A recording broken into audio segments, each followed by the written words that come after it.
Order, call roll please. Sure. Golding. Here. Hoffman. Here. Tyson. Here. Merman. Here. Davich. Here. Mr. Supervisor, you have four? Thank you. Please join me in the pledge. I pledge allegiance to the flag of the United States of America and to the republic for which it stands, one nation, under God, indivisible, with liberty and justice for all. Thank you and welcome everyone. First order of business is to approve the minutes from November 5th regular, and then we had a special meeting on November 12th. So we got two sets of minutes. Move to approve. Moved by Ellen, do we have support? I'll second that. Second by Joe. Any discussion? Hearing none, all in favor, signify by saying aye. Aye. Anybody opposed? Minutes stand approved. Any public comment?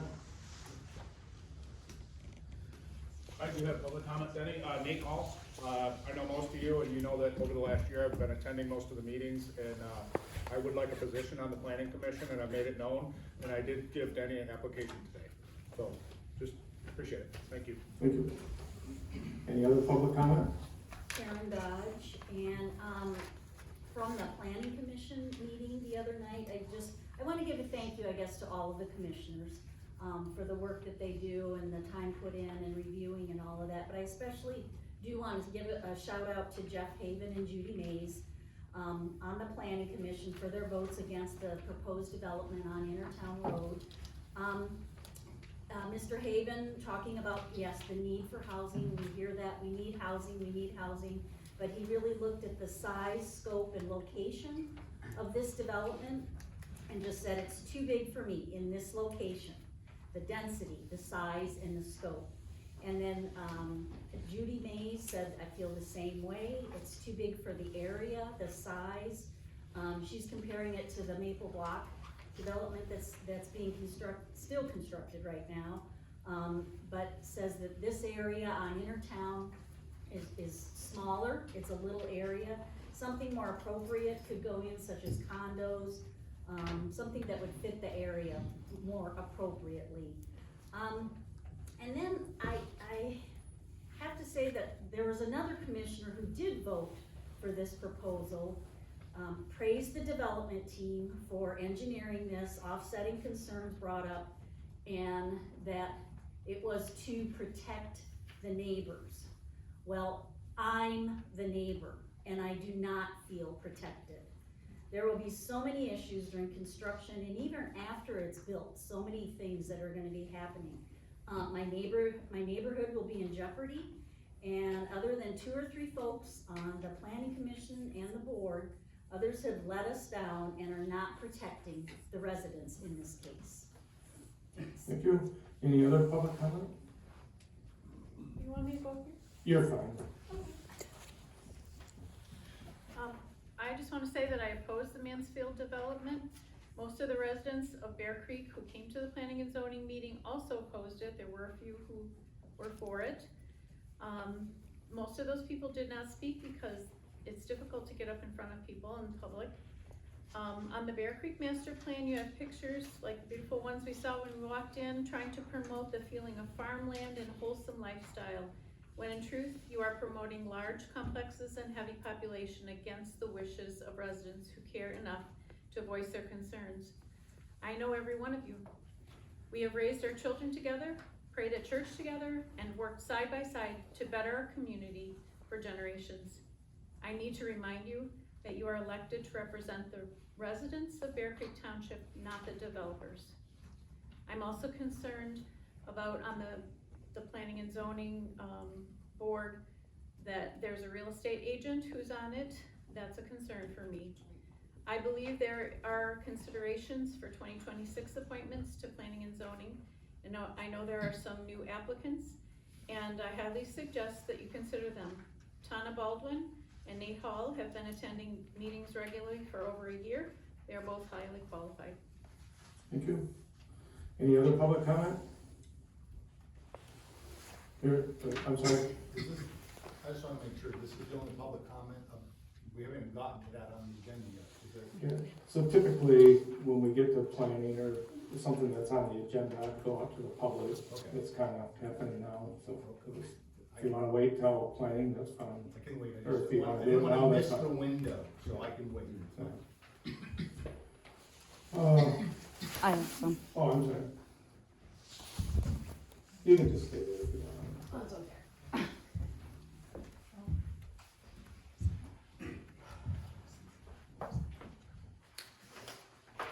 I'll be reading to you, so I'll try to stick with this. Good evening. This is probably not on. Oh, it probably isn't. You gotta turn it on. Is it on now? Yeah. Okay. Thank you.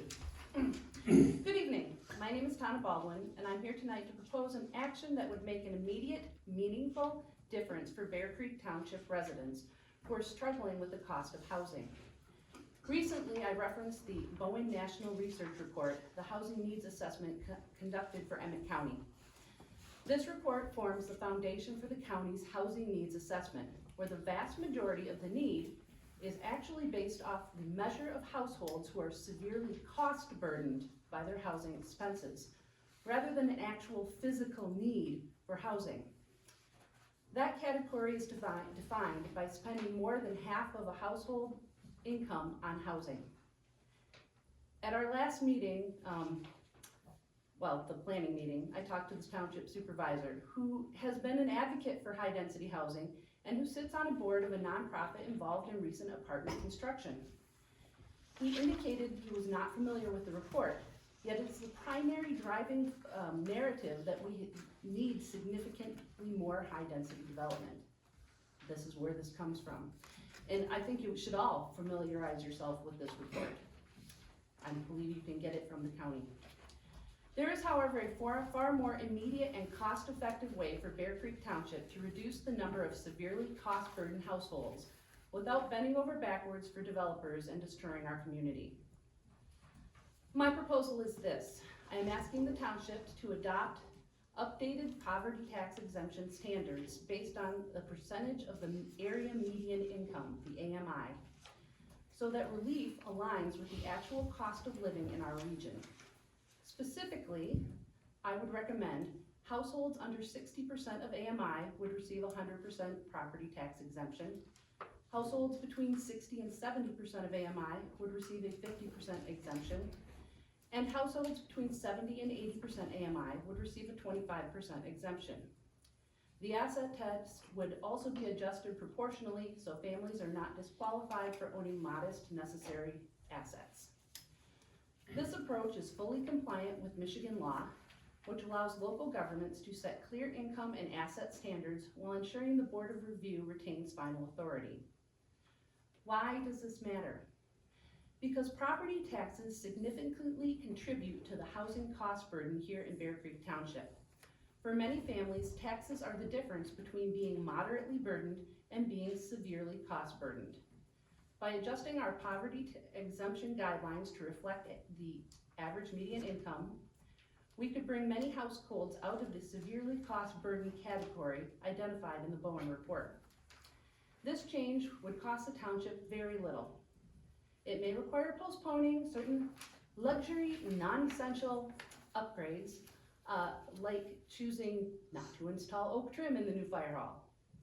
But that is a small price to pay to help residents who are working hard simply to survive and put food on their tables. By easing the property tax burden on our lowest income households, we directly address the need that the Bowen report highlights without relying solely on high density development and without shifting the burden onto taxpayers least able to bear it.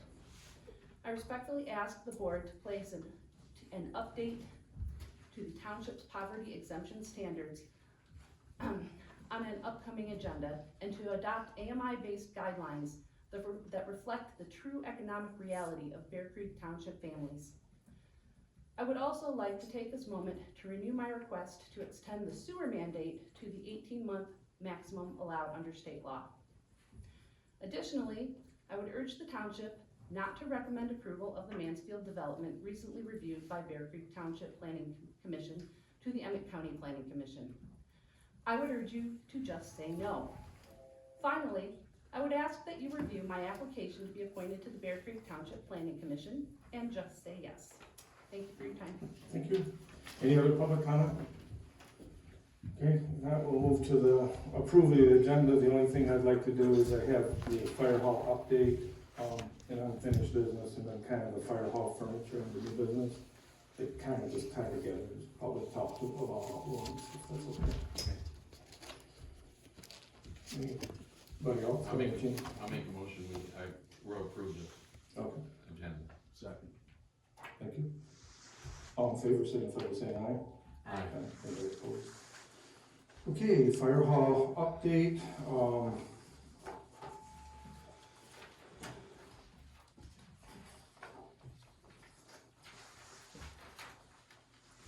Alan, now you're gonna have to help me out here when we get to the furniture portion. So we're getting close to the, end here. Expect the building to be completed by year's end, might go into January, not sure. Kind of the final plumbing and mechanical were done today, I don't know what the report is of it yet.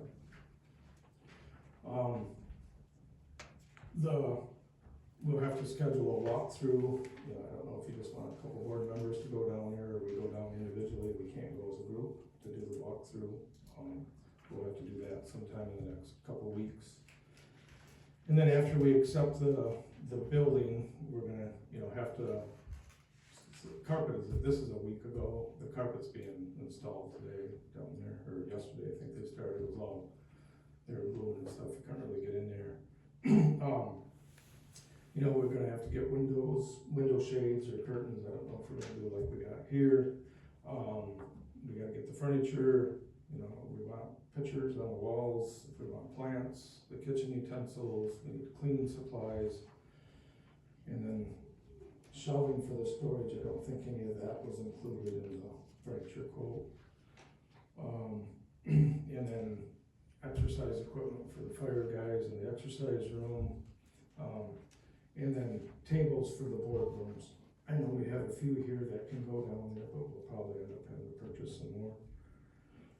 Especially for the fall election cycle, we don't have to do that right now, but that'll have to be things that we need to do. And then we gotta start working on a policy for hall rental, what we're gonna charge.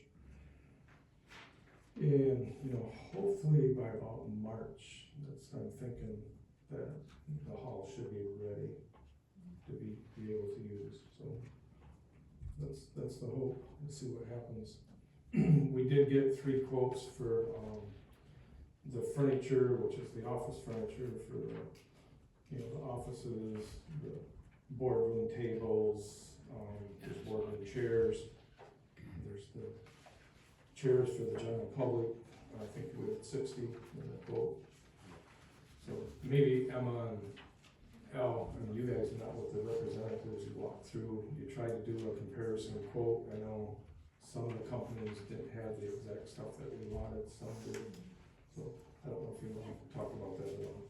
Yeah, so we received 3 quotes for furnishings from Integrity, which is our current office supplier, Excel Office Furnishings, which is out of Traverse City, and then West Michigan Office Interiors, which is out of Grand Rapids. So the amounts on those, Integrity was $39,873.46.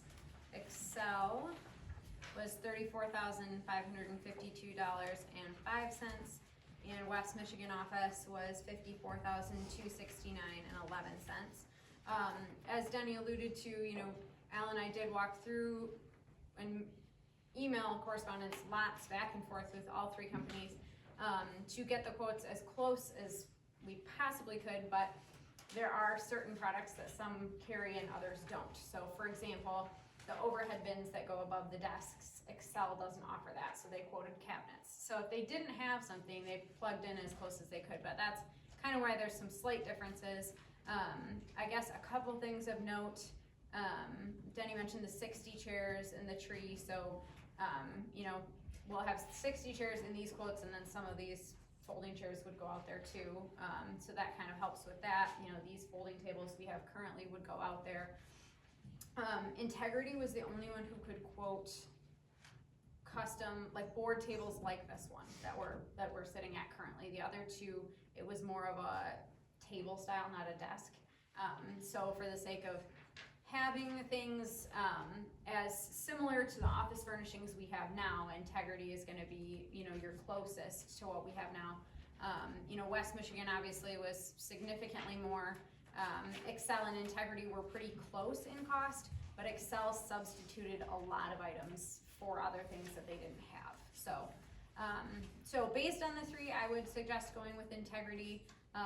But I will say it would be nice for us to have a little bit of flex. Like, I guess my recommendation would be, instead of approving this hard number, like if we wanted to go and look at their board chair options, you know, and be able to pick one out, things like that. Some of the things like the tables or the desks are gonna be the same, but things like a board chair might be nice to actually go sit in. So it might be nice to actually have a couple board members go and see what they have.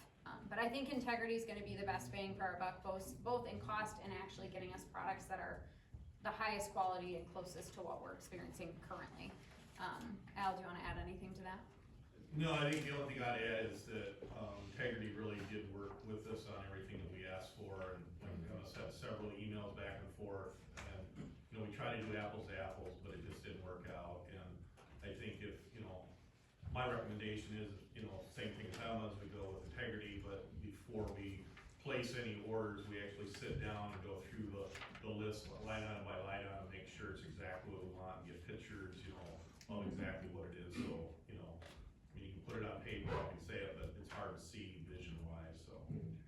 And I will say with Integrity's quote too, they broke it out room by room, so like if the board didn't want to furnish one of the offices right away, or one of the bedrooms, you could pull those out of the quote because they broke it room by room, so. Would it be, better though, when we're buying this much stuff, are we getting a better price or not? No. No, the So we only could thing you order would it later. potentially save on would be like the freight cost, Right. I'm imagining, but as far as like, you're not getting any You're kind of not getting discounted anything special. pricing, no. Okay. So I did notice the bedrooms were, gonna be furnished. I'm just wondering, that would be one item we could cut out, it's about $4,000, $3,700. And then there's one office that's not being furnished, or we should furnish that office. Do you see a need? I mean, you know, that's, yeah, I mean, we could possibly do that, yeah. Like And it- sub out the office for the 2 rooms, That's, Yeah. would be, I don't see the bedrooms being used down there for. not right away. Not right away. I mean, that's a few years out.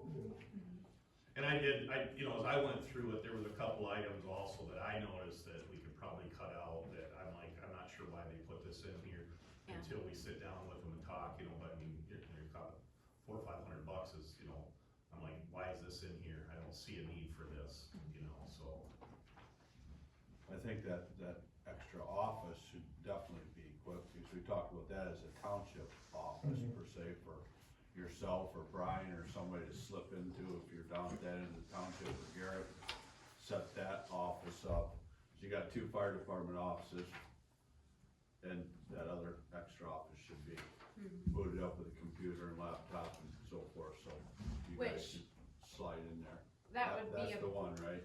Yes, and that would be about, I'm just looking at it, there's out of the 3 offices, the fire office, there's a bigger one and then 2 smaller ones. The one smaller one was $2,300, so it'd be I'll do- almost a copy and paste to do the other one the same Absolutely, way. that's what I thought, that's the way I was looking at it.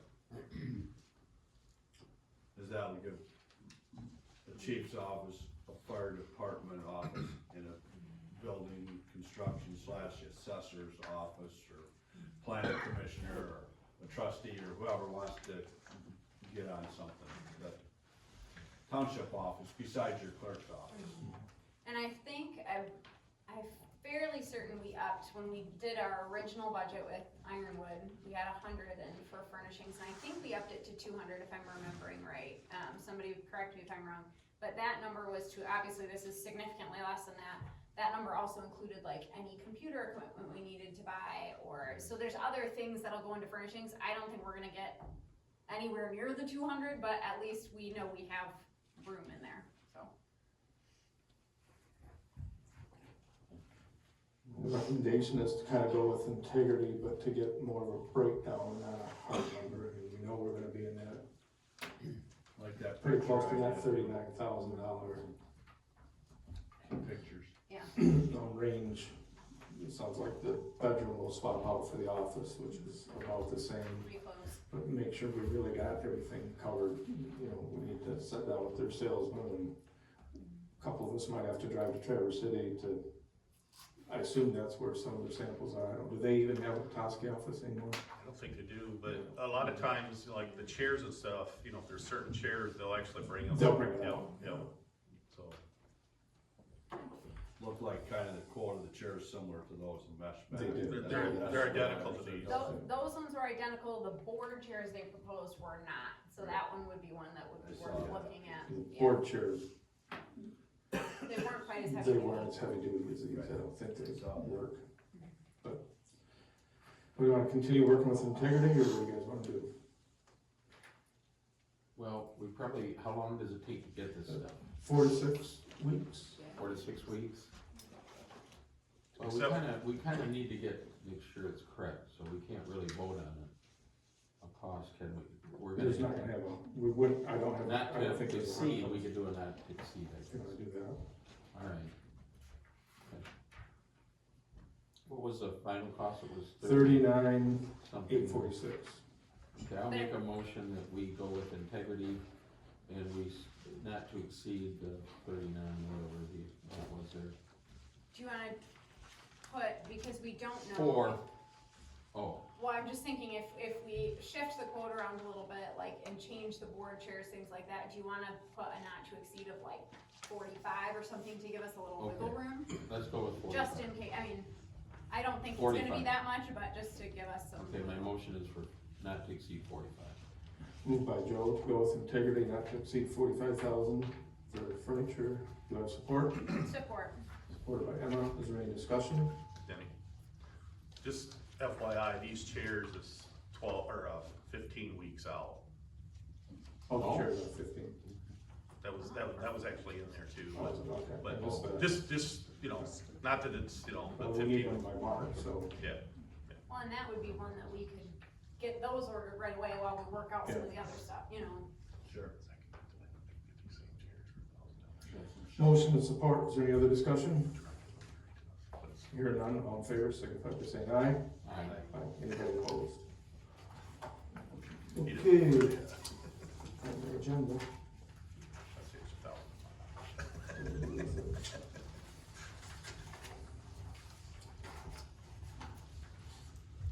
That's $1,000. FEMA grant. Emma, I'll let you do that. And Emma's worked hard on this, and Al's worked hard on for the fire department side. But right now, we're talking just about the township reimbursement, so. Yeah, everything is wrapped up with FEMA, and our grant has been obligated and turned over to the state of Michigan, so, the folks from FEMA have been really phenomenal to work with, and everything's turned into the state of Michigan. It's just kind of a question of when we're gonna get the funding, but it is secured, so we're all set. Okay, good. Thank you for all your work on that. Trust me, it was more the FEMA people than me, they were great. Spring Lake Park, so everything is going as well as it can down there. The pavilion is almost done. Not much work got done down there last week, obviously Thanksgiving, and then this week because of the snow. But the pavilion, as far as I call it the siding and the wrapping of the post, is all done. You know, underneath will be painted, but that won't happen until spring. The new roof is on. You can see the deck the old is tore off, and the new, the rough framing is on. We'll start working on putting the deck boards down here in the next. He's hoping to get back out there next week, but they're well on schedule. The paving is done. That was the big thing. We were trying to get that done this fall, because we all know that can't pave again until probably mid-May. Sidewalks, a lot of the cement, 70–80% is probably poured out done. There's some on the south side that needs to be done yet, so. They're doing a great job. It's looking good. It's a little, Tree damage is gone. trees are gone, it really opened that up. I like, went kind of from a rustic look to more of a modern look. I'm liking the house, I don't know, looks good. In the spring, all new landscaping, the trees will be done. It'll look nice. Any questions, Mr. President? All right, move on to new business, the 2026 appointments. So the ones in yellow are the ones that are up, most of them are board appointments. And the board makes those appointments. The Parks and Rec, excuse me, and the Planning Commission are the supervisors' appointments. And then, you guys can ratify it or change it, or whatever you wanna do. So, I'll just go down the list. So the first is the cemetery board. Joe Huffman's been representing us on for the cemetery board member, and, his 5-year appointment is up.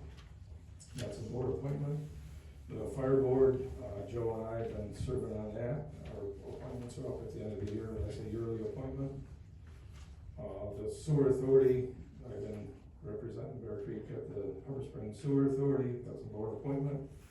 The library committee, Garrett is the main guy, Joe is an alternate, that's a board appointment. Local revenue sharing board, that's a yearly appointment, I've been representing the board at the local revenue sharing board. Parks and Rec, that's my recommendation to the board, you guys can either ratify it or change it. Tom, you've been the representative from the board. Dan's been currently serving on the board, and Dave Ferris has been serving on the board. Dave isn't interested anymore.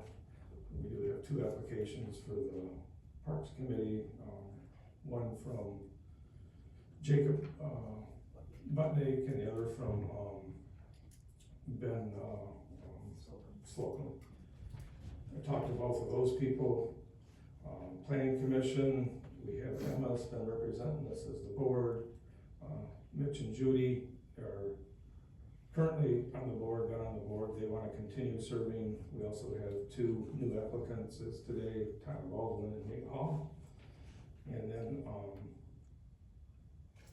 so I guess the other ones, like board review at the end of 26, the Harbor Springs Sewer Authority is the end of 28, and this Construction Board Appeals is at the end of 26, so the one's highlighted in yellow. So I'll start with Parks and Rec and Planning Commission.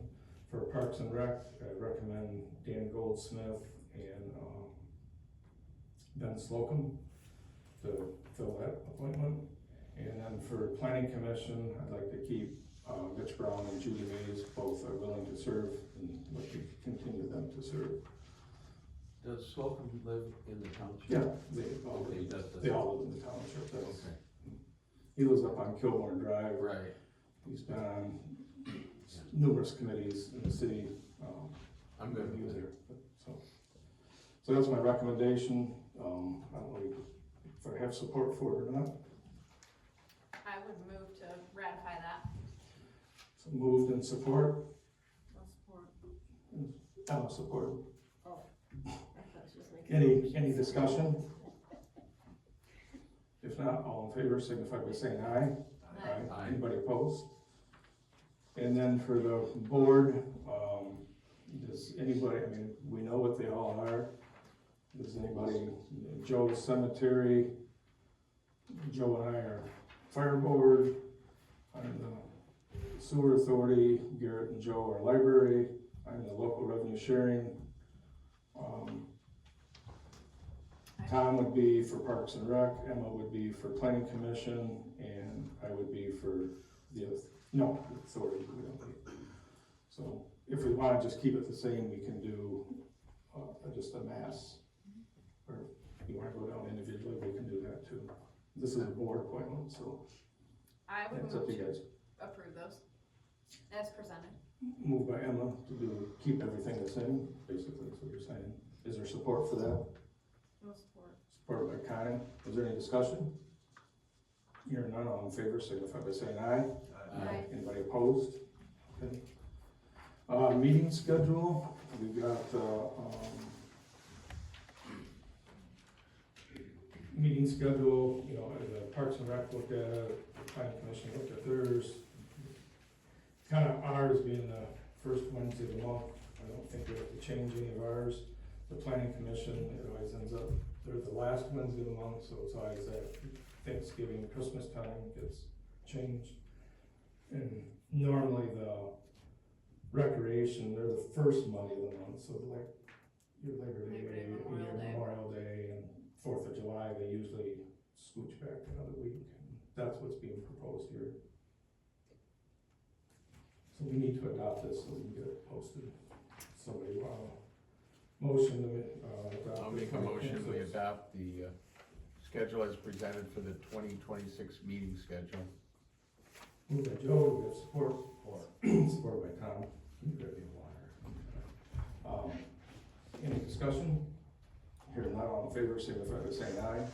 Aye. Anybody opposed? Okay, building department fee review. So we got a few months ago, we hired Rod Taylor to look at the building department fees, and they sampled a few building department permits, kind of followed them through. And he's kind of talking about doing a sliding scale, like if we had a large project would be, you know, the first $100,000 worth of value would be one price, it would be from 100 to 250 would be another price, over 500 would be another one, over $1 million would be another one. So what it does is it reduces the planning, or the building department fees. But he took just a sample, and this is kind of how the state does it. He took a very small sample of building permits and did that. And as you know, when we met with them, it's really not, we can't move or adopt anything, we're just using a very small sample we'd have to look at. I suggested 6 months worth, you know, we could do a year if you want, but the quote is to go back 6 months, grab 6 months worth of permits, and then follow them all the way through. But what we currently charge, and if we use the sliding scale, that would give us a broad vision of, like, are we gonna be reducing $5,000 or $10,000 or what that number would be. He wants, you know, he's trying to estimate the hours of how long this would take to go through based on how many permits do you have? 400 total, so it's, I think about 200 permits he'd be reviewing. He's estimating that it'd be between $3,500 and $3,950 to do that work. I don't know, Connie, if you got anything to add to that, or.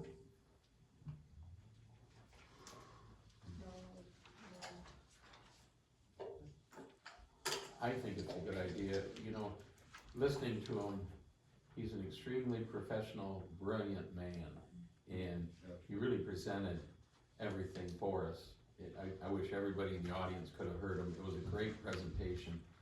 And I asked if we shouldn't do a year's worth, but Connie's telling me that really, we don't have seasonal ups and downs as much as what we used to with the building department, so it sounds like 6 months will be enough. And we can pick the 6 months, I mean, I wouldn't pick Yeah, January to June, or 6 months is, but I would pick May to October, for instance, so Yeah. you're catching, you know, because typically the spring, obviously the summer, and the fall, you'd be catching the majority of your I permits. definitely think we gotta do this. We have to do this. And I think he's the right person to do it, I agree with you, he's very intelligent. What do you want to do? I would move to approve the fee study by Manor Costarian. Moved by Emma, do we have support? I'll second that. Supported by Joe, is there any discussion? Hearing none, all in favor, signify by saying aye. Aye. Anybody opposed? So we'll get a hold of him tomorrow, kind of get that going. Fire hall furniture, we did. Commissioners report, Brian, I thought I seen you here.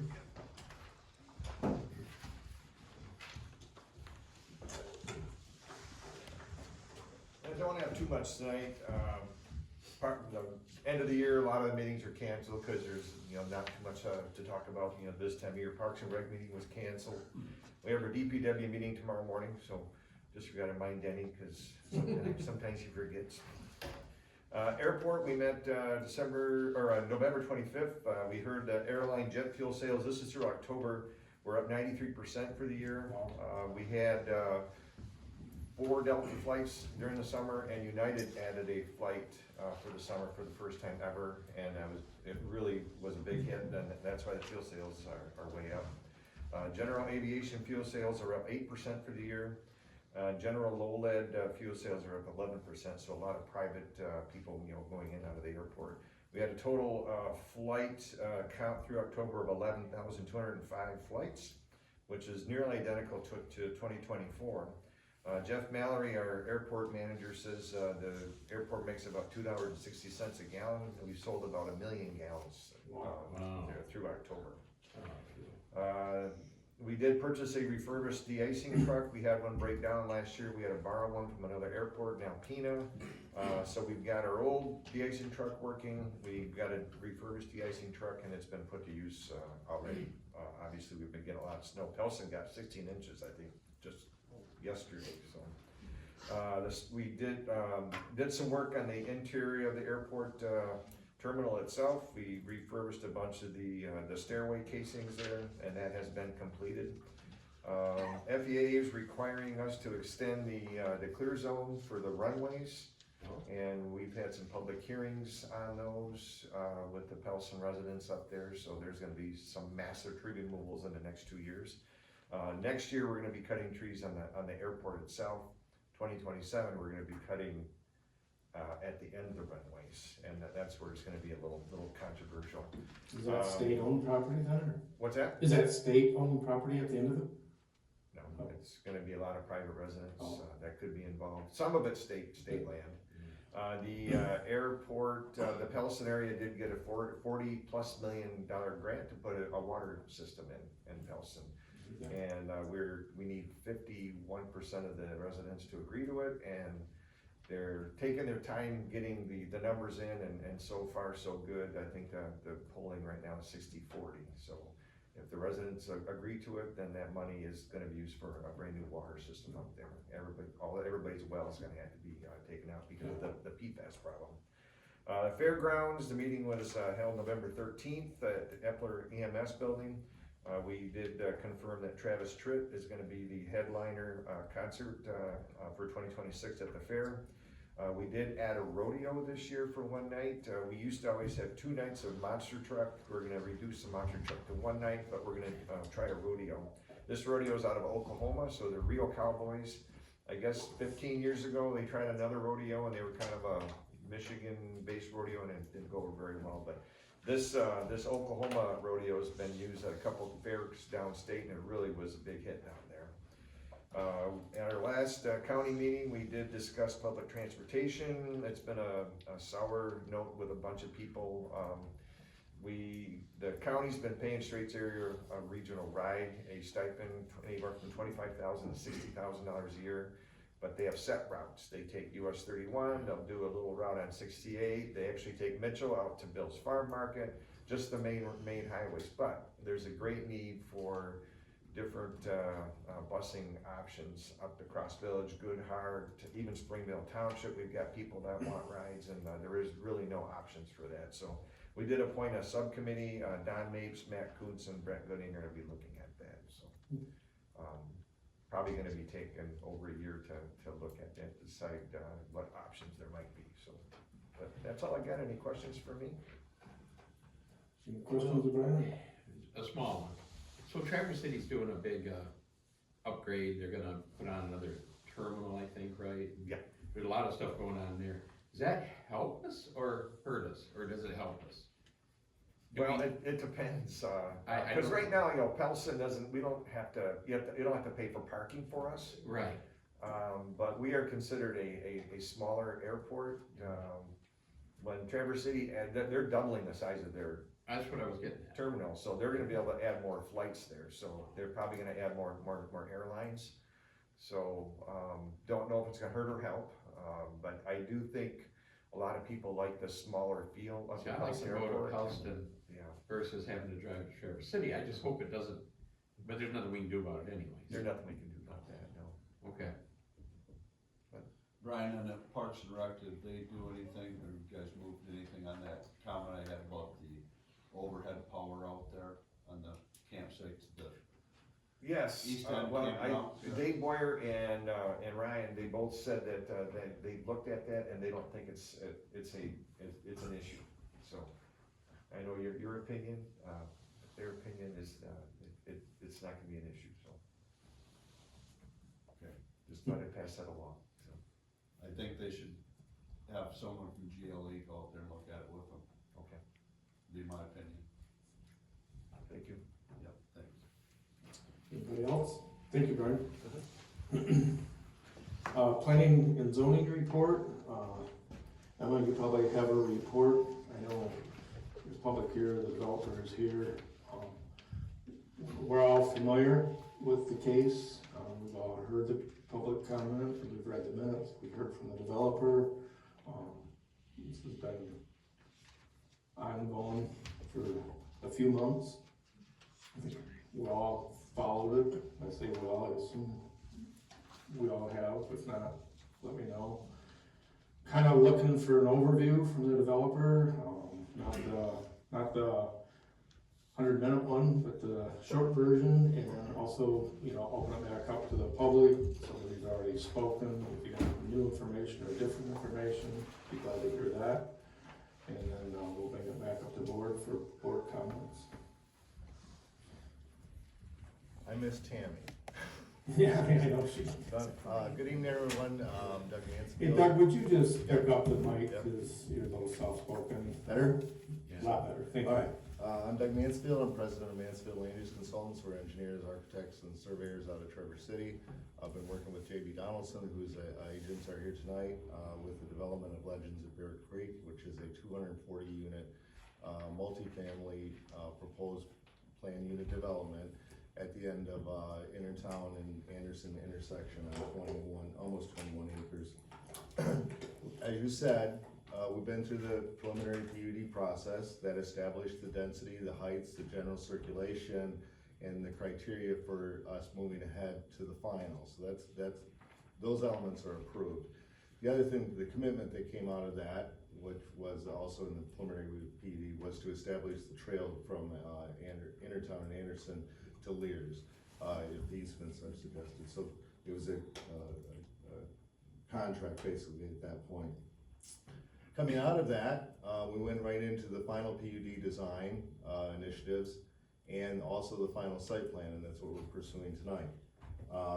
I will say we followed the original PUD circulation. Comments came back when we staked it, that it wasn't the pictures didn't present what was in the field. We went back to the table, and one of the prominent things we did was to walk it and to adjust the plan, and basically we moved the north line 15 feet and the south line 15 feet in, taking about 30 feet out of the middle of the development here, and we shifted this area over about, I think, 90 feet, and reorganized all the grading, all the parking spaces, all the fire department requirements, all the utilities. Actually, we gained parking by scrunching things in, if you can believe that. It became more efficient. Then we came back and requested a study session, which was a remarkable process to go through, where we could actually talk about things in a forum, the points. We brought those elements back, the issues back, and most of them regarded fencing, security fencing, which we established a 4-foot high vinyl clad black fence around most of the development. We terraced retaining walls, which were bigger, so we don't have retaining walls over 5 or 6 feet high, where we had some bigger ones to contain the grading, which brought things to much more in scale with the land out there. We added buffer zones, established buffer zones where needed around the site, looked at turning movements, headlights, these kind of things. We established that the exterior carports would have screen panels on them, so the headlights wouldn't flash through those. We jockeyed things around on the site, and, still met all the other requirements, and basically preserved a whole bunch more berming, some of it 4 to 6 feet high we gained out of that in that 15 feet adjustment. So it was quite a success. The project always evolves. I congratulate everybody involved in that process. We came back to October, we still had one issue outlying, and that was the bus stop. And we've done at the intersection, which is now, gonna have a red light and a 4-way stop with the road commission. The sidewalk network has been worked out and connecting up with this trail to Lears Road. We've added privacy fences to screen, traffic headlights around the adjacent houses. And actually what we did was to add, 7 parking spaces along the, Westerly Avenue where people can bring their children down. There's security issues these days. They wanna be with those kids before they get on the bus, so we provided areas where they can either drop their kids off for the bus stop, which we've incorporated, an enclosed Clearview bus stop for 20 children.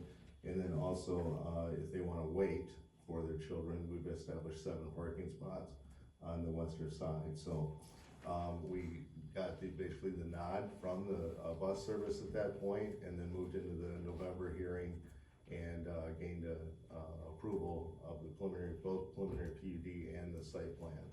We're all here tonight. I can go into detail on any one of these elements, but the plan, we did take our time. I know we stopped and started with agendas and those kind of things, but it was well worth it.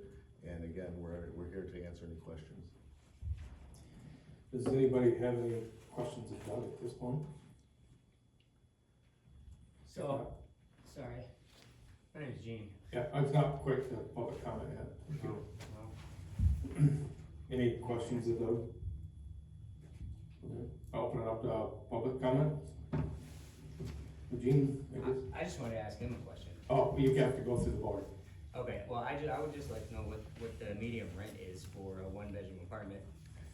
Does it go off of the income of Emmett County, or does it go off the national income? These are market rate apartments. So why don't you just, Justin, we'll just write them, we'll write the questions down and you have a chance to answer them all. Is there any other public comment? Yeah. These cutouts that he's showing here for where the bus is and everything, these aren't on their property. These are in front of other people's houses.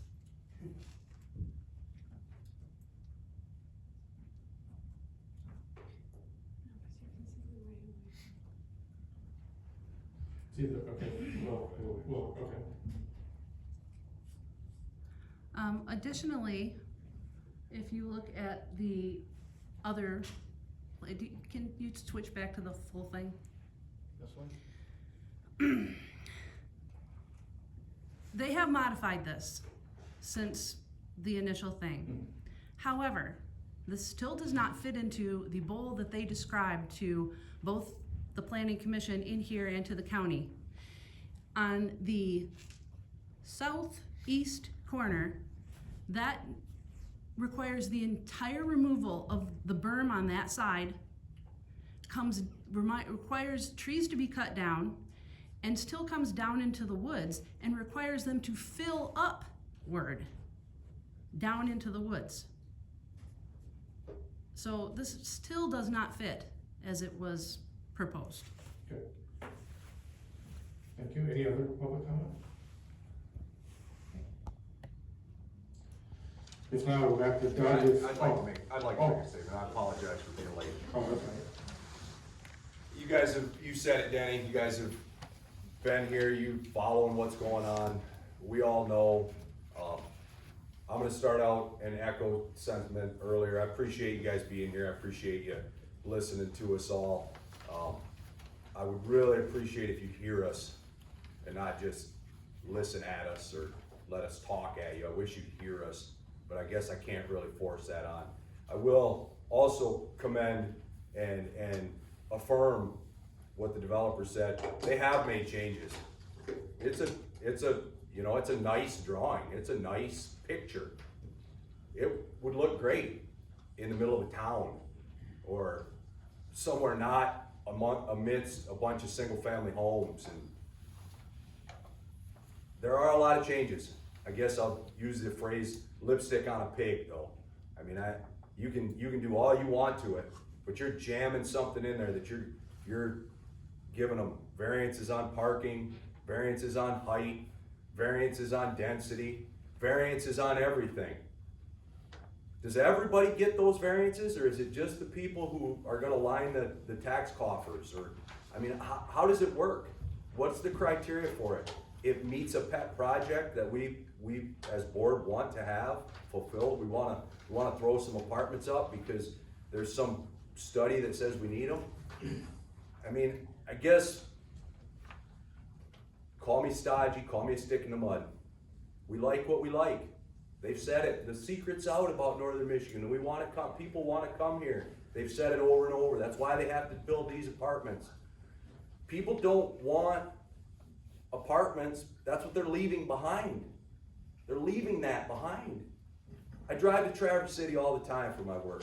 I go see those apartments that they talk about, that they're so great. There are fields and fields and fields filled with apartments down in Traverse City. Go down 4 Mile in Hammond. Go down all the way down 4 Mile. There's apartment. We don't want that. We as your constituents, the people who voted to put you there, are telling you over and over, and I apologize for beating a dead drum, or a dead horse, I'm sorry. I apologize. We're saying the same thing over and over and over, but again, hear us. Don't just listen at us. Hear what we're saying to you. Do what's right. I mean, I guess if the only thing we have to do is say if this is a good plan or not, and it's already approved, as he's saying, which I don't know if it's true or not, but he made a convincing plea for that. Put a big fence on the back. Don't put a 4-foot chain link garbage catcher so that the wind, which whistles up there on top of that hill, is gonna take, and everybody who's been in it past the Walmart store in the springtime knows that the Lowe's, it's garbage bags central across there. And so if it's gonna be a garbage catcher, make it so that I can't see it. Put a fence that's slatted so all the garbage that catches in there, they can see it and I don't have to. I guess that's my, if you guys have decided, do me that one favor. Also, maybe have them plant some trees on the back, because I counted, there's 16 trees in that area that's on them between where my property joins theirs. 14 of them are dead, the tops are busted out of them from the storm. I mean, do something, I guess. Protect us a little bit. I mean, if you're gonna force the 240 units, put a big fence around it so we don't have to look at it. Thank you. Anybody else? Yes. Barb Diefenbach, Cemetery Road, my property adjoins this. I'm not gonna go over the reasons why people don't want it, cause you've heard it ad nauseum. Not gonna do that. I guess my theme is the ends justify the means. The ends is we need more housing. I don't think anybody in this room is gonna say that's not true. The means is how you're putting it in there and where you're putting it in, that I think what our people are objecting to. Now, when you talk about housing, we're talking about affordable housing. And the definition of that is workforce housing should be no more than 30% of the household's gross income. And that includes rent or mortgage and utilities. And this ensures that people can cover their other basic needs such as food, healthcare, transportation, and education. So let's talk, this should be affordable housing. Mr. Mansfield has said it's market driven, has been very, I don't wanna say cagey, but hasn't been very forthcoming of what he thinks it's gonna be. I think he did let it slip, because I asked other people last January so that maybe a 1-bedroom would be about $1,600, okay? So let's go with that number, because a year ago it may go up, by the time they're finished, may not. But I'm just gonna go with that number because that's the only one I kinda heard. So you got $1,600 a month, You have to have rental insurance nowadays. That averages about $20 a month. Gotta add that on. Utilities, I'm gonna be, say, $150 for utilities. So we're talking $1,770 a month. Now, I am not gonna splurge on this and say, I'm gonna want that carport, which Mr. Mansfield did say at the last planning committee, that those will be rented.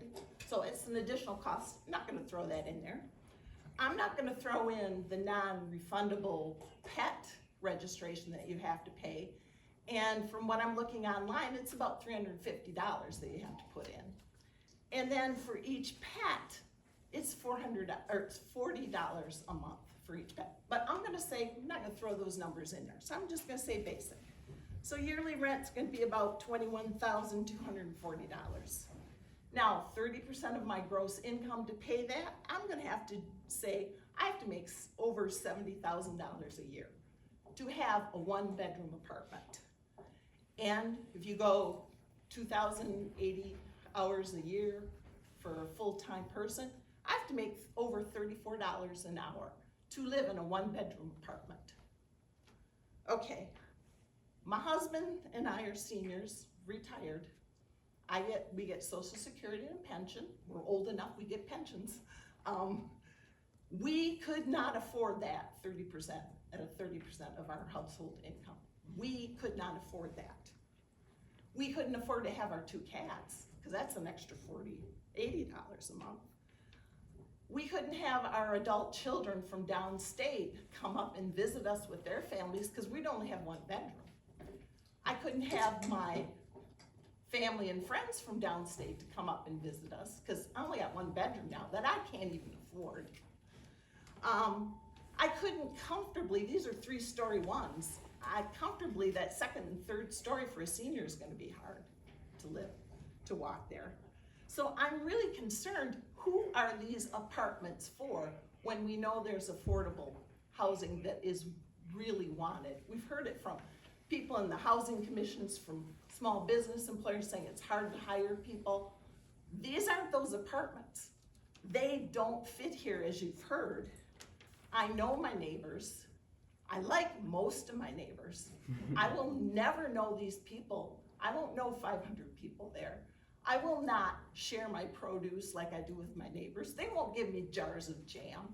They won't plow my driveway when my husband's in the hospital. My husband won't be able to plow them out if they're gone for the weekend. This won't be an even exchange. So it's really hard for me to say this fits in the neighborhood, because it isn't going to fit. It's completely different. And also, my neighbors don't have a trash compactor that's gonna sit in the corner of my backyard that I'm gonna hear. So I guess I'm trying to do the numbers, the math, to say this is the logical reason why I don't like it. But then there is the other reason, that this isn't a neighborhood. It doesn't fit in here. Thank you. Thank you. Anybody else?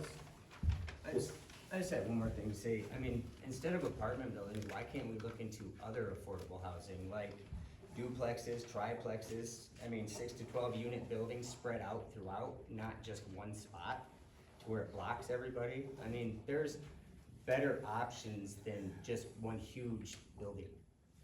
Screwing with neighbors and blocking people, and I mean, like people said, they just don't want it, and I think there's better options. Thank you. Anybody else?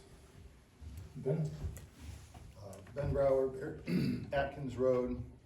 I think the risk of, I live here, so at the risk of alienating some friends and people that I know locally, couple of points. I've been coming to a lot of the Bear Creek Township meetings. I think separately there's actually several development issues or stresses.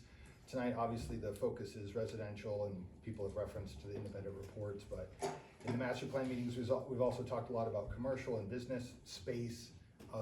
In a couple of the meetings, they even came up with the idea that there isn't enough industrial zoned property, like just general, growth and change.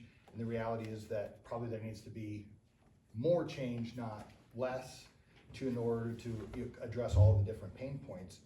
And unfortunately for you guys, that means there's either gonna be rezoning or PUD approvals, or we can ignore the need. I don't think that's it's an option, I don't think it's a good option, we could ignore it. So then the question is, you know, and I asked this last time at the meeting too, if there's something particularly difficult about this situation, some either need that it doesn't meet, and I understand no matter where it goes, I'll be the first to admit this isn't in my yard, and I'd probably be on the other side of this conversation if it was. Okay, so I do understand that, but if you have the water connections, the sewer connection, the acreage, the walkability to stores, there's just, if we want to solve the need, then let's come up with a different solution. And I don't see somebody, you know, proposing that. And if we need solutions and we need change means some people are going to be unhappy. Like that's how it is. But I want to make sure that we say this clearly, because I feel like there's this interpretation or that somehow that only this development makes people unhappy. And certainly that's the majority in this room tonight. But we already have a lot of unhappy people with the current situation. We wouldn't have the studies, the need for housing, the need for different zoning. Maybe they're not as vocal at meetings like this, but they do want change. Some of those are business owners looking for employees. Somebody already mentioned that. Those employees can't find housing. Some are entrepreneurs that want to start a business, but there's no place to start that business unless you do it illegally in your garage, which technically you're not supposed to do, but we all know that it happens, right? So we have a Chamber of Commerce that needs all types of residential, from single family homes to high density residential, to fill all of those needs, right?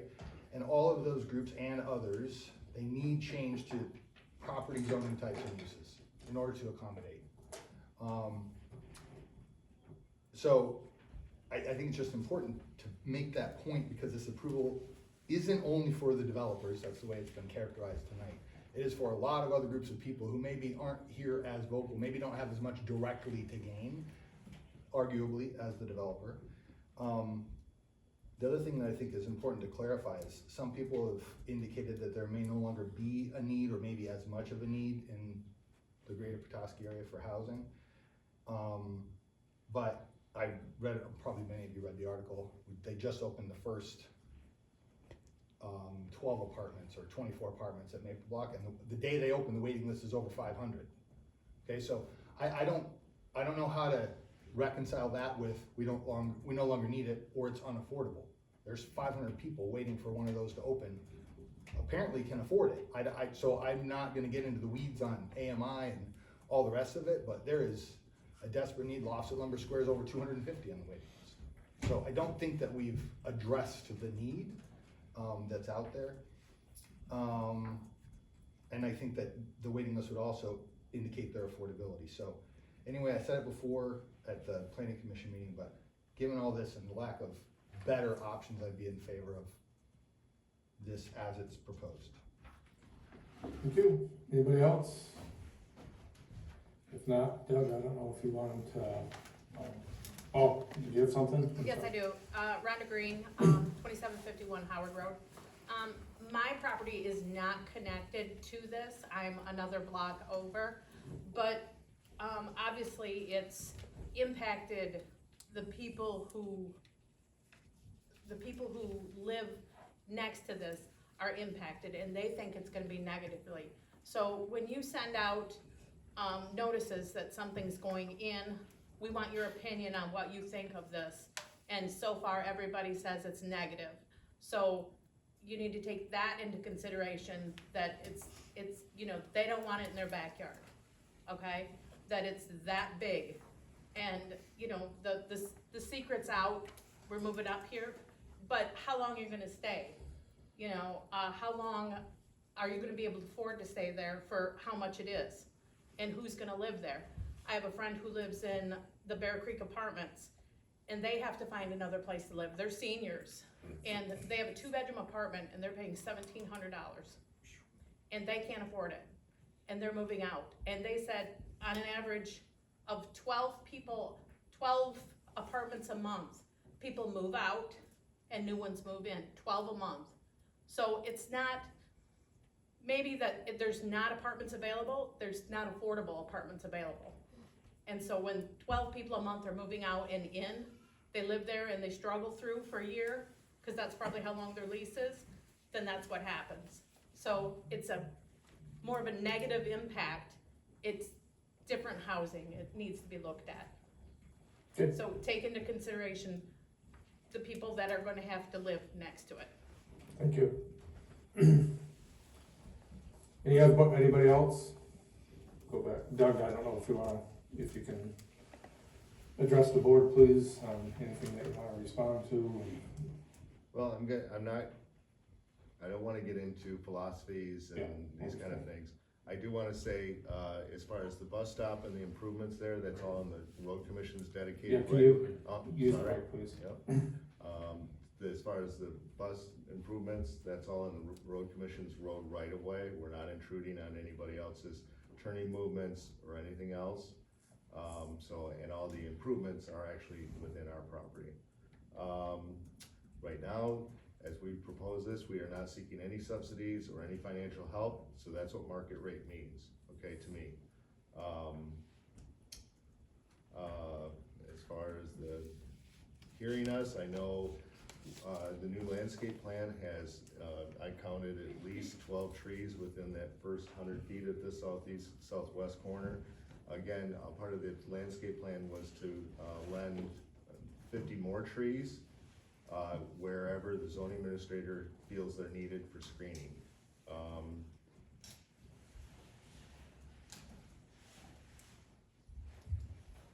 I could go into the issues of zoning and how that works and So maybe I don't think you need to do that, but maybe the southeast corner, what we're talking about there. Southeast, yeah. So, we moved this building and parking lot when we walked it back up 90 feet this way. We have fire lane access points and, we have about 5-foot retaining wall on that corner. We're doing that retaining wall to preserve those trees in that area and preserve the grading. We're going about 10 feet. Hey Doug, can I bug you? Would you come up here? Oh, I'm sorry. Yeah, I know we can, but Yeah. just As long as I'm mobile, right? you can't touch the screen, but you can point. Yeah. So this corner up in here is the suggestion here, and we moved this 90 feet this way. I mean, the applicant has an option on this property. You should understand that this is a piece of property. We've left this totally natural beyond this short retaining wall right here.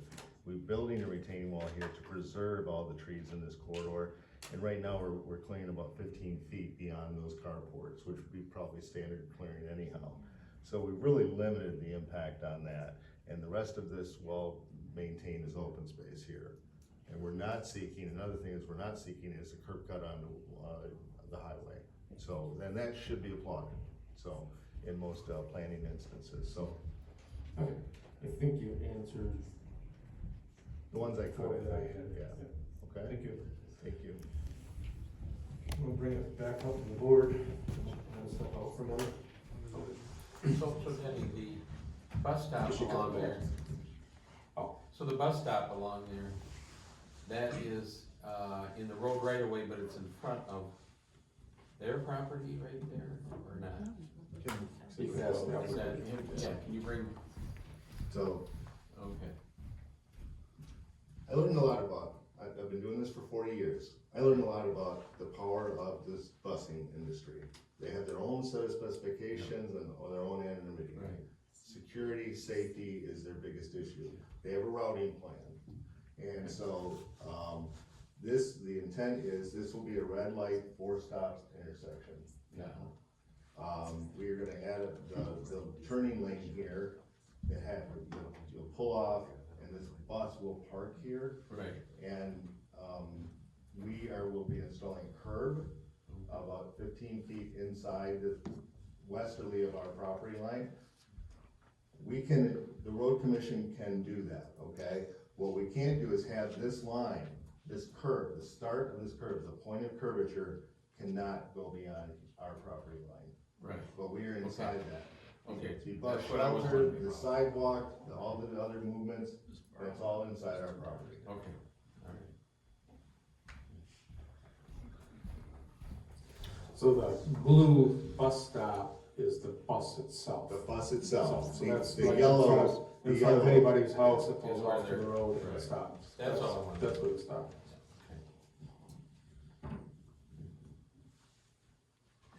Any other discussion up here? I got some discussion, as you know, there's two things on the agenda here as far as approval. We got PUD approval, final, and a site plan, so without going to, take some time here, but the PUD was the first part of this. We had the prelim, now we're at the final PUD. Yep. The final PUD, I've stated before, and I've sat on my hands for 5 months, because it has not got to this board level. We'll hear it again tomorrow night. But the PUD, the prelim, I've said before, Article 16 in the zoning ordinance, if anybody's taken time to read that, I've read it. Excuse me if I blink my eyes today, I scratched my eyelid, and I'm not winking at anybody, but I've got a watery eye and a sore eye. And I read this thing over again about for the 6th time or 7th. Anyways, Article 16 pretty much points out how this prelim went through and now it's into the final. It can still be turned back or denied at this level before we even get into a site plan review, which we're gonna talk about too. So with that being said, there's many comments, we've all heard them. I've been to every one of these meetings. I just heard what Ben had to say, everybody had to say. Get it, get the whole thing. Size, scope, location are all huge. It was all precept, I believe. I knew what that thing was gonna look like, was you had to expand that out beyond that bowl. Those buildings all set out, it's maximizing the space of that development. And that's getting the site plan. So let's get into the PUD. It came in front of a rezone, didn't work. So we brought it back, suggested possibly a PUD would work. I don't believe a PUD is really gonna work in here. I'm just one opinion on this situation. But it's squeezing a lot of development into a small space. I've been up there and walked that thing 3 or 4 times. Walked it in the snow, walked it in the wet ground, walked it in the dry ground from June to November here. Been on that site. The tree damage that from our historic ice storm demolished those trees. You look at it today, when the foliage is on, yeah, it's kind of screened. You look at it today, you're gonna see that thing from, I drove the whole highway. You'll see it sticking up out of the sky. You can screen it with 6, 8, 10 foot cedars, pines, whatever. It's gonna stick out.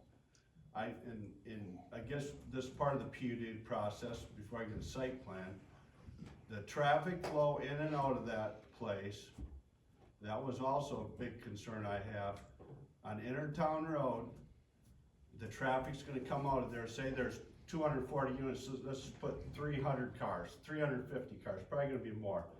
You got one entrance in and out of there, in and out. Those cars are gonna go to the intersection, some will go north, some are gonna go to the east and hit that intersection. They're gonna go northbound and southbound at 7 o'clock in the morning, 6:30. Traffic, busy time intersection. And then coming home at night, they're gonna be coming from the south and the north, turning west. You get 3 or 4 cars backed up on intersection 131 and Intertown Road up there. Lord forbid, you got a semi coming over one of those hills, north or south, and all these semis have lots of horsepower. They'll be running 55, 60 miles an hour. Lord forbid something happens there. I know MDOT is somewhat weighed in on it. That's a deep concern, that intersection, this intersection.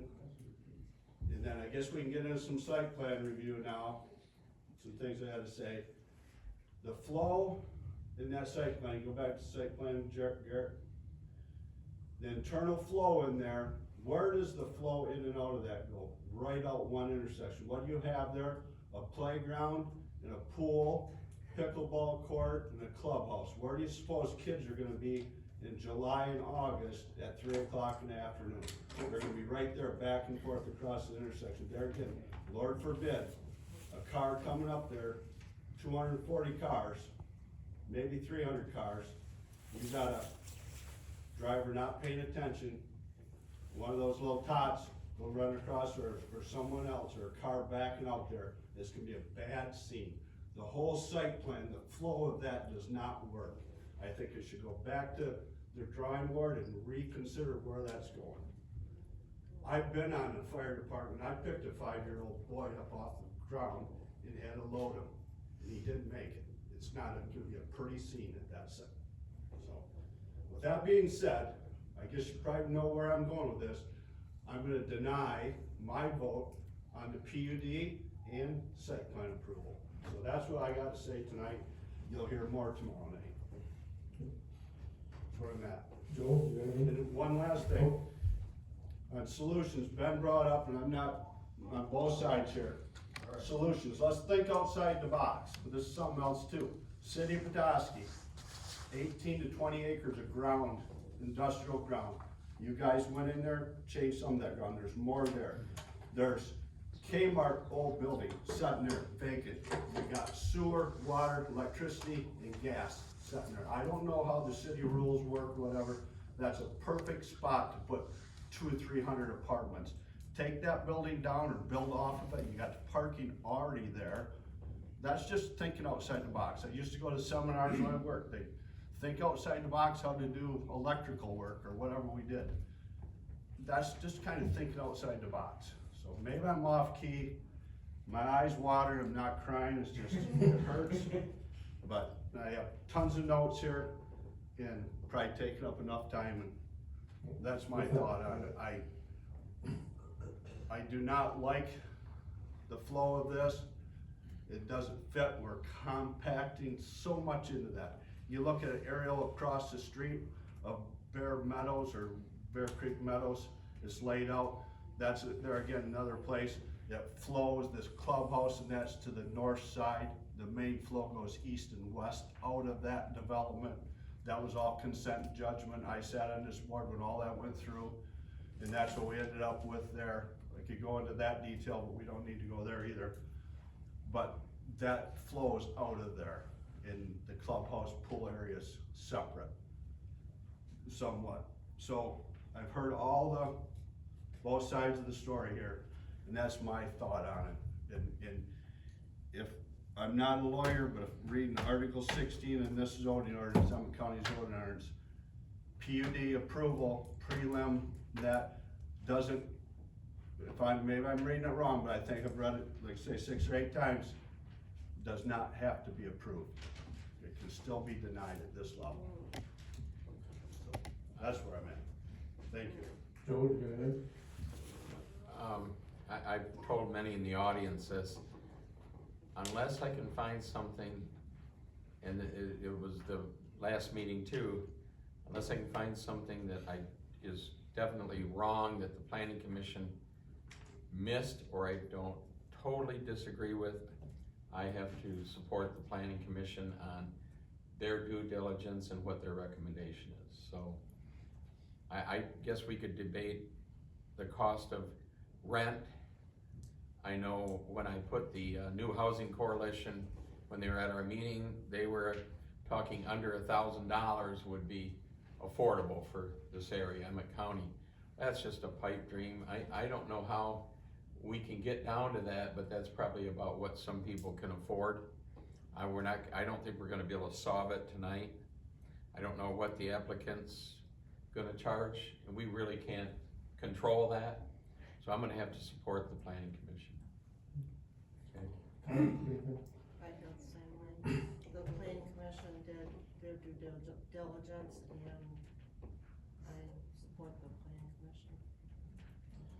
commission. With that being said, I'm not saying I'm not in support of the planning commission. It should go back to them or disagree on it. I mean, and one other point too was made several months ago, personality, popularity, political, or any of these views. I have none of those. I go by what it says in that book right there. And that's my view on it. And nobody's pulling my strings and making me feel this way. That's my feelings on that plan. It's not, think about what I just said, how main traffic in and out of there. 300 cars in and out of that development. One exit, one entrance. To me, it's an accident waiting to happen, Lord forbid. I'm done. No, I just thought I'd, for the sake of the board, read you what the conditions of approval were from the planning commission. I think that could be fruitful. So the planning commission recommended approval of the final PUD, and then, approval of the final site plan, and the conditions of approval for the final site plan were a performance guarantee in the amount to be provided by the engineer prior to issuance of a zoning permit for the drainage system, exterior signage and lighting to be reviewed by the zoning administrator prior installation, 50 trees to be held in a bank for future placement at the zoning administrator's discretion, carport backstops to be added to buildings 9 and 11 and used as necessary, all vegetation to be irrigated, fire department approval, and approval of all governmental entities and agencies involved. So just so you know what the planning commission is requiring of them on top of what's been provided. That should be part of our motion too. Well, That, if we did that. if you recommend to follow the planning commission's approval, already- Then it would already be that in. would be what was in there. That's why I thought it would be relevant to bring that up. Kids, anything else, or? No, I'm just, this has been a long road for everybody involved, and I am very grateful for everybody's diligence in really reviewing this, so. So I'm the same way, typically let the planning commission go through the planning commission process, and unless there's something new or they did wrong or there's new information or something like that, we normally, or I would recommend if there was that, we'd send it back to the planning commission. I think they've reviewed it. There would be no sense of sending it back to the planning commission. I think you're gonna get the same result if you send it back. I do hear the residents. I've listened to the residents. I've also heard, I've also heard and listened to many other residents that aren't here tonight. Every place I go, I get housing is an issue. I wish there was a magic wand we could wave that said rents are $500 a month or something that is affordable for the person making $15 an hour or $20 an hour or less than $34 an hour. Takes two people to work to afford something up here, unless you're lucky and have family that can help you. I get it. I got 4 kids myself.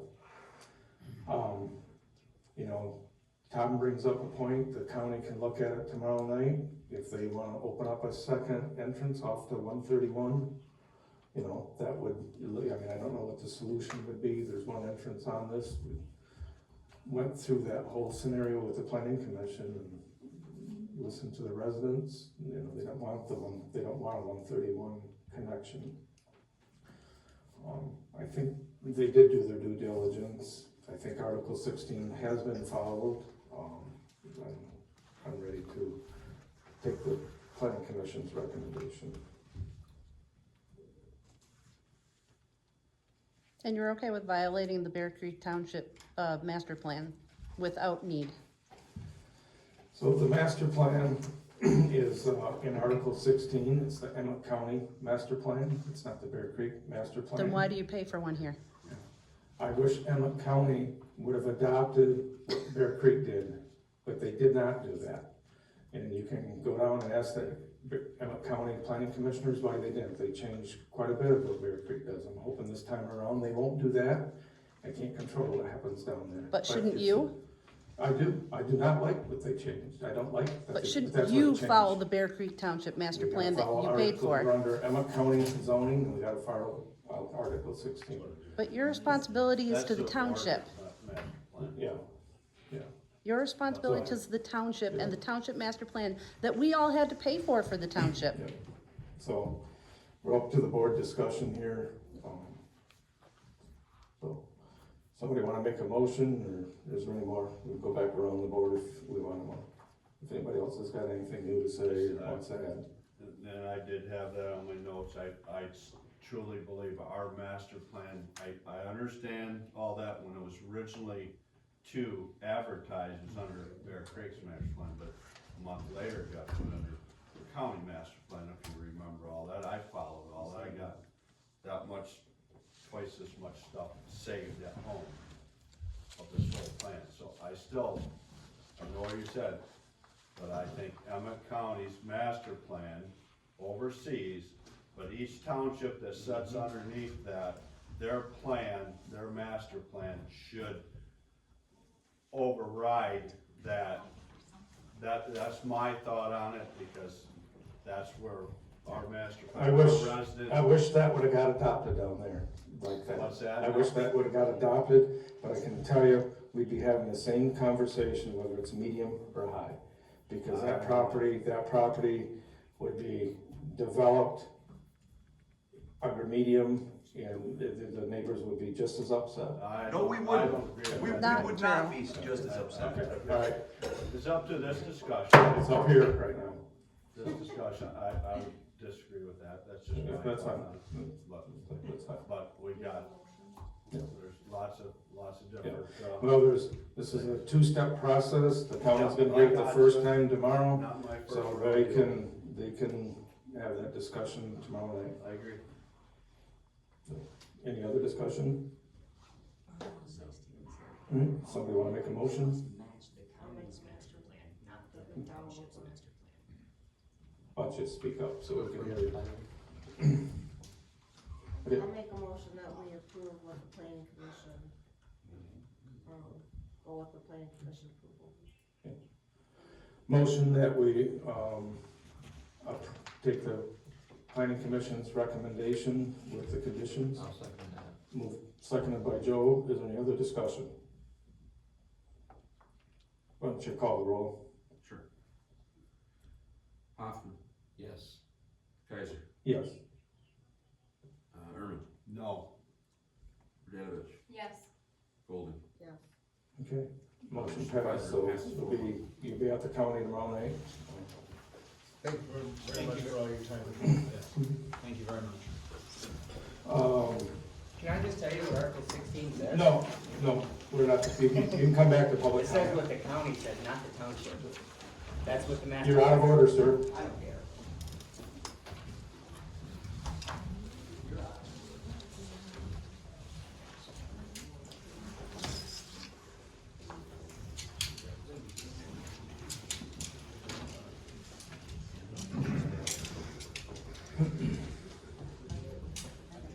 Okay, we'll continue on, fire department. So, this month we had 28 calls, and, for training, we did an SCBA operation, review along with, buddy breathing systems and swapping out air bottles, under stressful situations. We did, talk about winter driving and operations, with the snow and, our on-spot chains. We did an update with the state, fire requirements through, the smoke system. A lot of guys had troubles logging into the new system, because the state requires two ways of logging in. We did do 14 smoke detectors install and 4 carbon monoxide detectors. The heat map kind of shows you where our calls are. That's the Lears 131 intersection. For some reason, that seems to be one of the hot spots, and obviously the Culvers wasn't so hot this last month, but I suspect that'll probably pick back up again. This was a fire down in Melrose that we mutual aid with, a lodge that caught on fire a couple weeks ago. They called for mutual aid, we went down with a truck and some guys. And I just thought I'd share a couple accident scenes we had. This accident right here is right out here at 31, or Division Road in Mitchell. Just kind of, talking to Garrett about this a little bit, and I think you're going to see, some of these pictures we're going to show a little bit more through these meetings, just so people can see, fire's one thing, but these accidents are bad, and just so people know how bad some of these intersections are, I think it's important that people see this. It's one thing to hear it, but seeing it's a total different thing. The next picture is going to show a rollover, how this happens on a highway that's dry, and this is just north of Manville Road between Manville and Picker Lake. This vehicle rolled this is what we're up against sometimes, it's just, how does it happen, who knows, but these are some of the pictures we're gonna start showing, that, what the guys are doing, so. Any questions about? Okay, move on to Parks and Rec. Garrett, maybe I'll let you talk for a little bit. Should be pretty short. So we met just recently, earlier this week actually, and went through hopefully the final draft of the parks plan. This time there was only about 7 or 10 comments as opposed to 100 from previous ones. So we're getting those submitted to the consultant. Hopefully we'll get that back. If that comes back satisfactorily, then the Parks Committee will move forward with doing an open house or a forum of some sort. So we can start getting the public's opinion, getting them involved with the process. Then once we get that information back, then we'll start seeing things come to the board.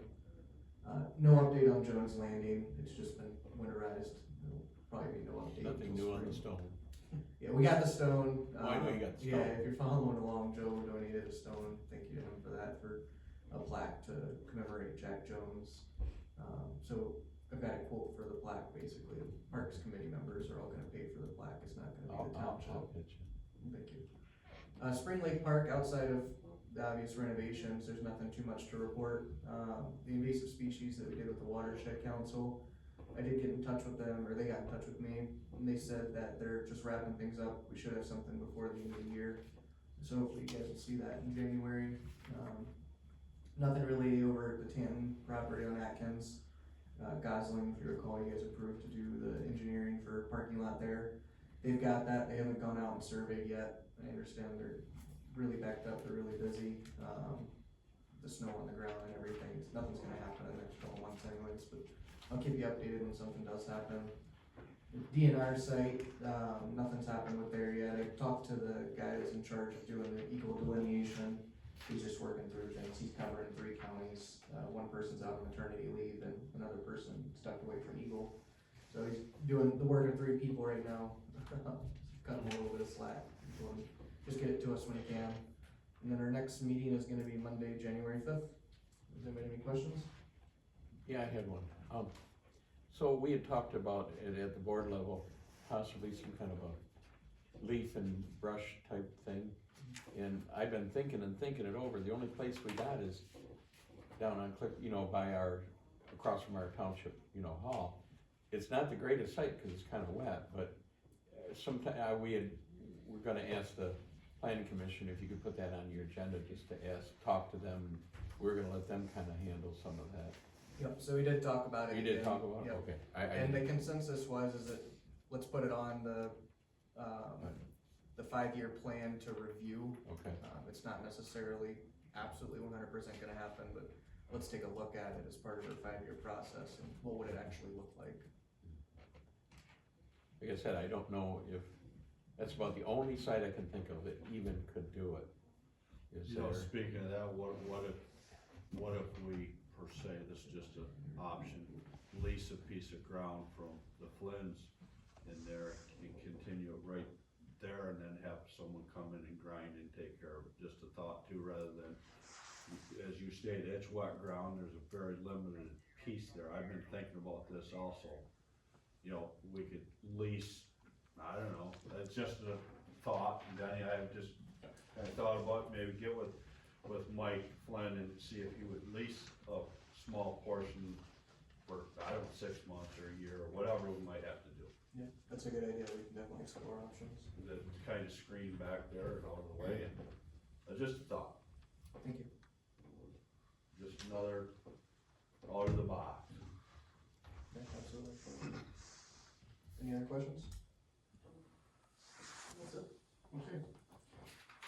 Correspondence, got a Christmas card and a thank you from Goslin and Zubek, and there's a box of candy back there. Got a letter from Wallen Lake Association and Conservancy asking for if we wanted to make a donation to the association or the Conservancy's Guardian Fund. Thank you letter from Cindy Tam regarding the township allowing us allow them to, use Spring Lake Park for their pedaling with a purpose. I'll just read the highlights of it. It's kind of the numbers. There was this fall, it's 13 fifth grade classes, 7 schools. And Emma County participated this fall from Ottawa, Central, Sheridan, St. Francis, Harbor Springs, Alanson, and Harbor Light. 259 kids pedaled total. 231 of those rode on their own bike. 28 kids were accommodated on a tag-along, tandem, or side-by-side. And then they had 10 perfect weather days. You know, this fall was pretty dry there in September. And last and least, they had 60 volunteers that rode with them that taught and assisted in some way. She goes on to thank other folks too, and then to the board, she handwrites, our kids biking program would not be what it is without your support. Thanks to Bear Creek Township. And then other than that, I got the stuff from MTA, and you know, the MTA, we all seen this, Harold Koviak, a longtime supporter, or president, tragically passed away a month and a half ago. Harold was a great resource and a great person too, so. Clerk's bills, I have bills in the amount of $593,317.96. The vast majority of this was the latest installment to Ironwood, which was a little over $470,000.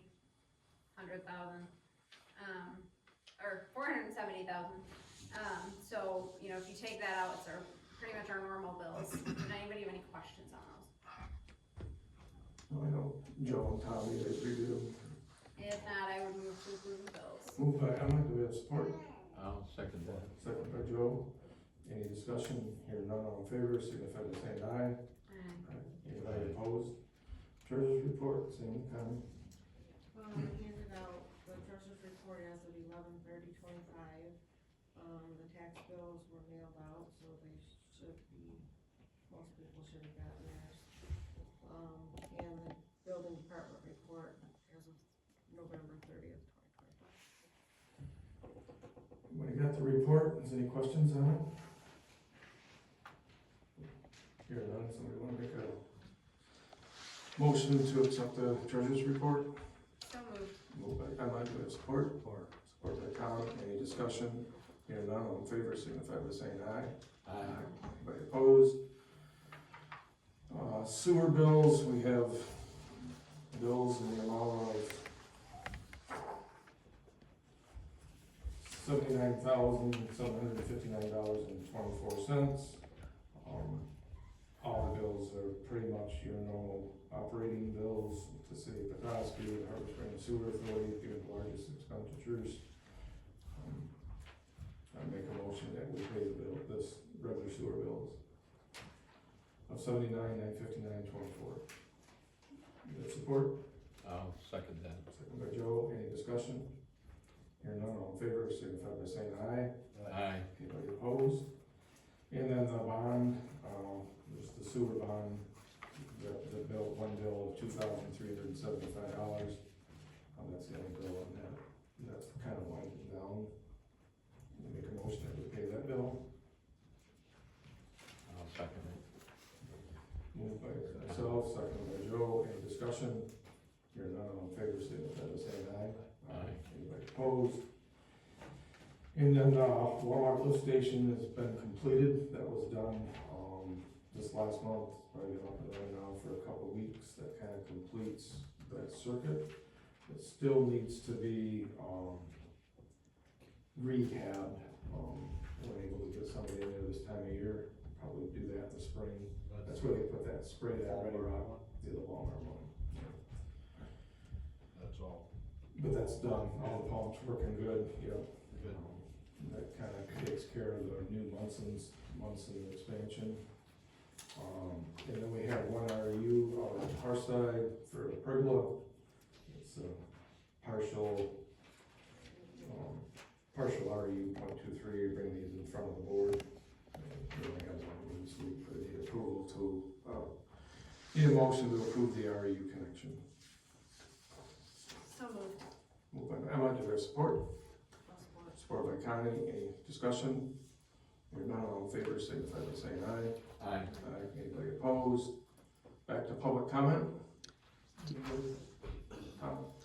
That lift station there across from Meyer, the cement things, is that going to get, No, they're gonna stick up like that they permanently? want to talk to the sewer authority, they want that stuck up because they don't want anybody to drive over it, so they're. I think we should put something there to keep people from doing it.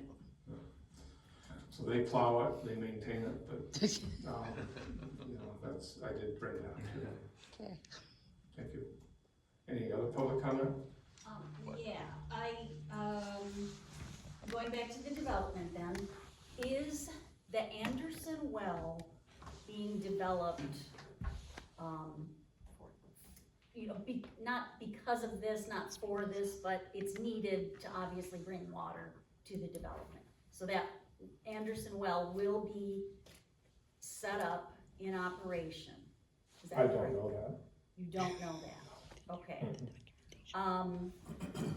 So I'm gonna reference back then to the August 27th work session meeting, that there was conversation about water and sewer between Mansfield and Haven. Some questioning going back and forth, and it mostly had to do about, you know, the size of the lines, the water and sewer, proportional costs to be paid by the developer, impact on taxpayers, city capacity, you know, responsibility for costs, how to loop water lines and all of that. And Jeff Haven asked the question, so the residents of Bear Creek Township are not going to bear any of the cost of these infrastructures. And Mansfield said, correct. So this is the consultant/developer saying these costs will not be put on the Bear Creek Township residents. Can this board also give that guarantee or that assurance? I mean, I haven't seen, I haven't been asked. What he said, that's what we're going by. But So there's no, you're not gonna say yes or no? I don't have enough information to say yes or no. Okay. So for the development, it's gonna be all the developer. What this board is gonna have to decide, are they gonna wanna extend the sewer or they'll have the water extended anywhere else? And This is the cost of the infrastructure for this it won't development. be, I can tell you, it won't be, the cost won't be to the Bear Creek taxpayers. You're giving that assurance Yeah, also? it's not to the Bear Creek taxpayers. Okay, okay. On that note, the water loop you told me would not go through the property next to my house. Did you make any headway on that? It's going through, the proposal is to go through that property. Which will require cutting all the trees down in its way, correct? I don't know, I haven't seen the route. I mean, they have Well, there's not- trees, they yeah. have to come down to put the water line through there, and those trees are what, the only block left from the highway, correct? I can't say what the city, so we haven't seen a plan other than their penciled plan. There's been no ask for sewer or for water other than is it available? You know, I don't know if it's gonna be an 8-inch line or 12-inch line, we haven't seen it. You told me you would ask to see that it didn't go through there. I asked that it didn't, and it doesn't meet the 10 state standards, they need to look at, that was Jason's, Okay. Any other public comment? A couple things, just the people that care are sitting through the rest of the meeting. The people who were here to get what they wanted and get out are gone. I think we should take note of that. I think that's something real. Also, boisterously, you said that you listen to us, you hear us. I do listen, you said, boisterously. And then you made another comment, and I'm speaking directly to you, Denny. You made another comment that it wouldn't matter if it was high density or medium density, they'd still complain. And I don't know if that was the exact wording, but that's pretty much what you said. I stood at that podium 3 or 4 different times, begged the planning commission, to put something in there that fits. I used the words, I'm a capitalist. I believe they have a right to develop that property within the scope of what it should be developed. You shouldn't make exceptions just because. So if you truly do listen to us, and you were here at all those meetings, and you heard me say them, because, I mean, honestly, I completely respect you as used to be my neighbor, as a friend, as somebody that I know, because I've been in here working, and I've seen the due diligence, and that you do put in, like, you care about your job. You do a good job, right?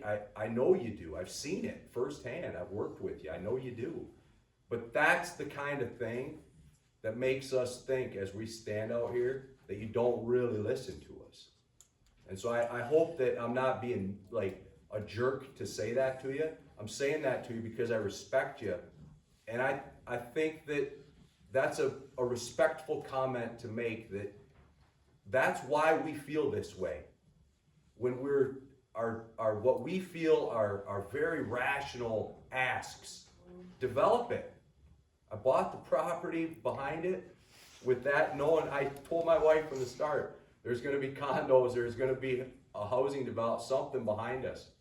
I never would have guessed, because I also sat in the other meetings where Judy Mays and Jeff Haven and several other people, when they were turning down Christine Parker for basically the same thing, saying, that line in the sand is Intertown Road.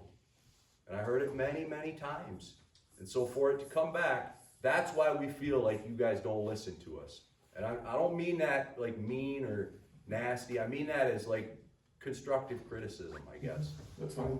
The reason I said that is because, like I told you a way long time ago, I got a single family residential development next to what I call my hunting property. And I don't like that, because that's changed my property the way I hunt.